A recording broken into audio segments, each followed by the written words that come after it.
people really seem to have it together, and I still have no idea what's going on. Can you relate? Josh could. I pulled up the cartoon on my phone, and this time the smile he gave me lit up his eyes. His entire body seemed to relax as his anthropology visibly readjusted. We're all anthropologists. Don't be put off by the $4 word. I'm not talking about graduate-level courses on the customs of Aboriginal tribes, nor am I talking about a chain of boho chic clothing and decor stores. At base, anthropology simply means what we believe about human nature.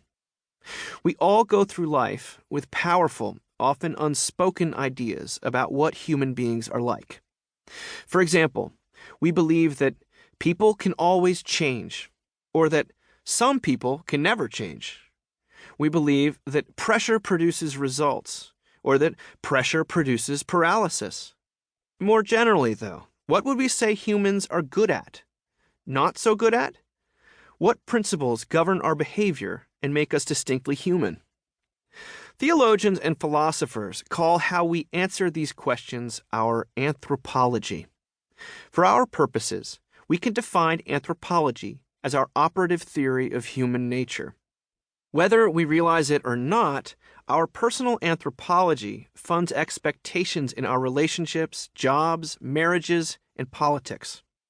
Its bearing on our worldview, and therefore our happiness, cannot be overstated. For example, some anthropologies lead to serious disappointment, anger, and cynicism.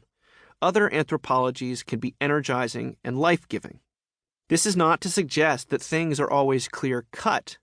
Conceptions of human nature can be carefully constructed and spelled out, or they can be open-ended and unconscious. They can arise mainly from experience, or mainly from gut, or from learning, or from some combination thereof. What they can't be is non-existent. Everybody has an anthropology.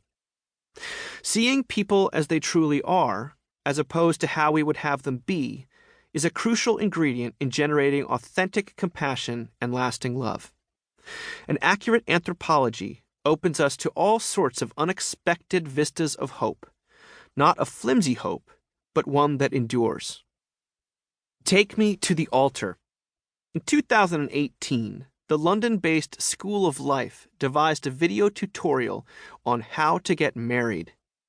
The aim was to update the traditional marriage service for a post-religious crowd without devolving into sentimentality. The results were, by design, both profound and hilarious. The first order of business in this reconfigured ceremony is called the Ritual of Humility. Each party, dressed in their finest, faces the other and reads from their personalized Book of Imperfections. They say, for example, "I'm not good at communicating my feelings maturely. I tend to assume that if you're upset, it's something about me," and so on. The Hallmark Channel, this is not. Unromantic as this first step sounds, it flows from the conviction that humility is the most important emotion for the success of a relationship. As the voiceover tells us, self-righteousness is, after all, the great enemy of love. In other words, if you are focused on your own rightness, the other person in the relationship will inevitably appear wrong.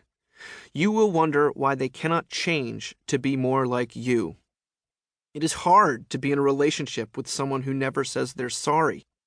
And it's nigh on impossible to be loved when you never let your guard down.